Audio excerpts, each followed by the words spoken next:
Boy Scout ngayon ang ilang tauhan ng MMDA. Naka-shorts kasi sila habang nagmamando ng trapiko. Presko nga naman, ngayong tag-init, yun nga lang, tila tampulan ng tukso. Nakatutok si June Veneracion. Nagulan man ngayong tag-init, formang summer pa rin ang mga tauhan ng MMDA. Simula ngayong araw hanggang May 27, ito na ang opisyal na uniforme ng mga traffic constables ng MMDA na nakadeploy sa EDSA.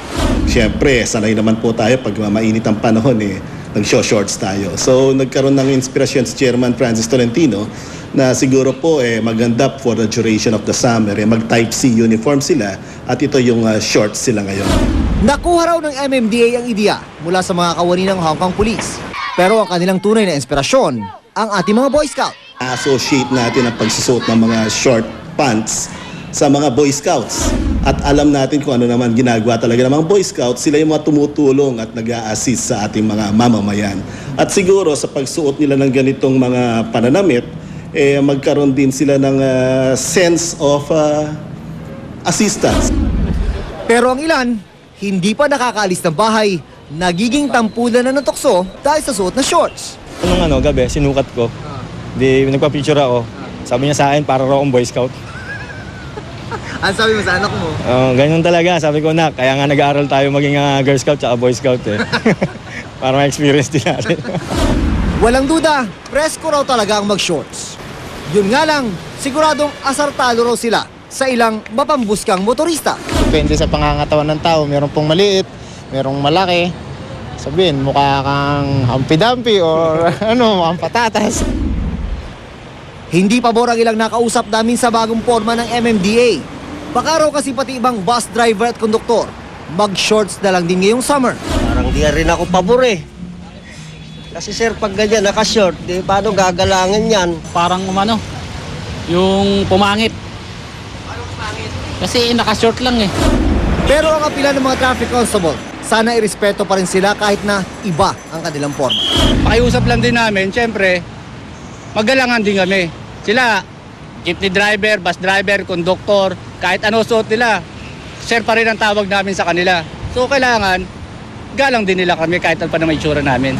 Sa ngayon, ang mga obligado palang magsuot ng shorts ay yung mga nakasign sa kabaan ng EDSA at yung mga naka-duty ng 10 oras ng gabi. Pero sabi ng MMDA, hindi imposible na sa mga darating na araw, pati yung mga traffic constable sa iba pang lugar ay shorts na rin ang uniforme. June Veneracion, nakatutok, 24 oras. Sa gitna ng bad news, nariyan ang good news. Mga kapuso, may kwento ulit tayo ngayong gabi ng katapatan ng isang taxi driver.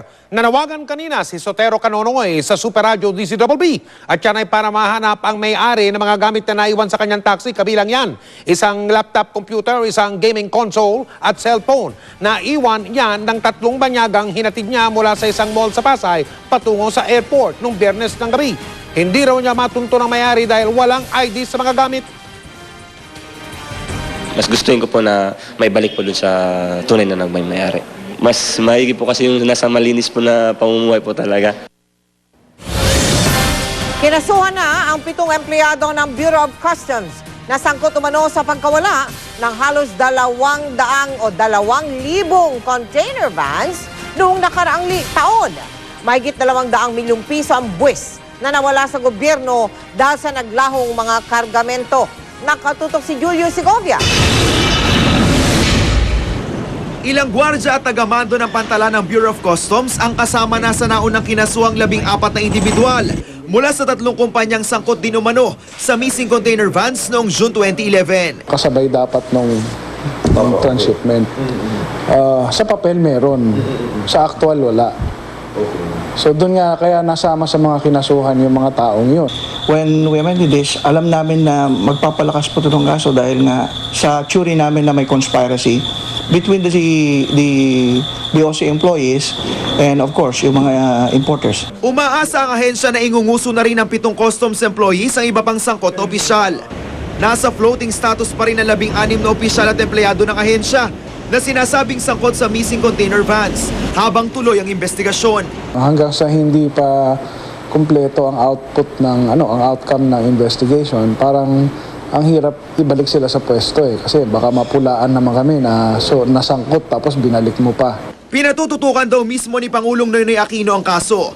Daang-daang milyong piso kasi ang nawala sa kaban ng bayan dahil sa missing container vans. Nakalusot daw ang mga importer sa pagbabayad ng duties and taxes dahil sa tinatawag na transshipment, kung saan pinapayagang makapasok sa bansa ang cargo vessel at sisingilin na lang ng buwis sa pantalang huling destinasyon nito. Pero sa kaso ng mga nawawalang container van na may lamang inangkat na pagkain, damit at iba pang mula sa China, di na ito nakarating sa Batangas, kung saan ito dapat sisingilin na aabot sa 240 million pesos na buwis. Ayon sa Customs, nakapagtatakang naisauli raw ang mga container van na nirenta ng mga importers sa mga shipping line, pero wala na raw ang mga kargamentong laman nito. Kaya malakas daw ang kaso laban sa 14 na pribadong individual, kabilang na ang ilang empleyado ng Customs. Ang assumption na doon ay dumiretso yan sa iba't ibang mga destination na kung saan doon ibinagsak ang mga laman ng containers. Kaya nakasuhan yung ibang mga tauhan dahil nag-redeem pa sila ng deposit ng containers. So nagpapatunay na may kinalaman sila doon sa sa pagkawala ng mga laman ng containers na yun. Para maiwasan na maulit ang insidente, suspendido pa rin ang kalakaran ng transshipment, pero ayaw pa kasiguro ng Customs. Kaya simula sa susunod na buwan, maglalagay na raw ng tracking device sa mga truck na maghahatid sa mga container van sa destinasyon nito. Julius Segovia, Nakatutok, 24 Oras.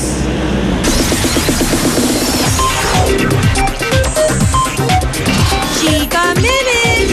Very happy ang kapusong hunk na si Alger Abrenica nang dumalo ang kanyang family and friends sa kanyang birthday party. Kwento rin ni Alger, may napakagandang regalo raw siyang natanggap from a special friend. Yan ang chika ni Kata Tibayan. Simple, pero espesyal ang naging 22nd birthday celebration ng kapusuhang na si Alger Abrenica. Ang tanging wish niya ay ang may pagdiwang kanyang birthday kasama mga kaanak sa Batangas. Kaya sa family resort ni Alger, magdamagan ang party.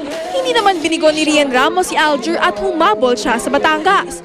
Kahit malayo, binigyan niya na oras ang kaibigan, lalo na't naging close buddy sila sa pelikulang My Contrabida Girl. Actually, tinatawag na nga ako for rehearsal para sa party. Sabi ko hindi ako makakapunta, papunta na akong Batangas. Nahirapan pa nga raw si Rian na mag-isip ng regalo para sa kaibigan. Kaya naisipan na lang niya ang kanyang presents ang pinakamagandang handog niya. Siyempre gusto ko makita na mas maging successful siya. Lahat ng mga gusto niya, gusto ko matupad. At ngayon 22 years old na siya, marami pa raw siyang gustong abutin ng mga pangarap. Isa na riyan ang solo album at ang pagiging successful businessman. Ang ibig sabihin ba nito ay tuluyan na ba niya iiwan ng showbiz? Napamahal na ako sa showbiz and marami na akong family. Ang hirap iwanan ng mga yon. As much as possible, pag kaya namin responsibility, ginagawa namin. We're planning nga, baka malay natin magkaroon pa kami ng another business. Speaking of gifts, priceless naman daw ang pinakamagandang regalo ang natanggap ni Alger mula sa espesyal na kaibigan. Pilit man alamin ng media kung ano ang regalong ito at kung sino ang nagbigay. Dinaan na lang ni Alger ang sagot sa isang matamis na ngiti at sabay hirit. May natanggap ako ng gift na wala na akong hahanapin pang iba. Katatibayan updated sa showbiz happenings. Sa pagbabalik ng Chika Minute, Jose Manalo nagsalita na tungkol sa kasong isinampa sa kanya ng misis na si Annalyn. Tutok lang. Abangan! Malakas na lindol sa bansang Chile, nagdulot ng matinding takot sa mga residente. Container van na punong-puno ng iba't ibang kabibe nasabat bago umano ipuslit sa China. At 5 taong gulang na batang babae sa Bulacan, hinalay na muntik pa raw patayin ng kapitbahay. Tuloy-tuloy ang pagtutok dito lang sa 24 Oras.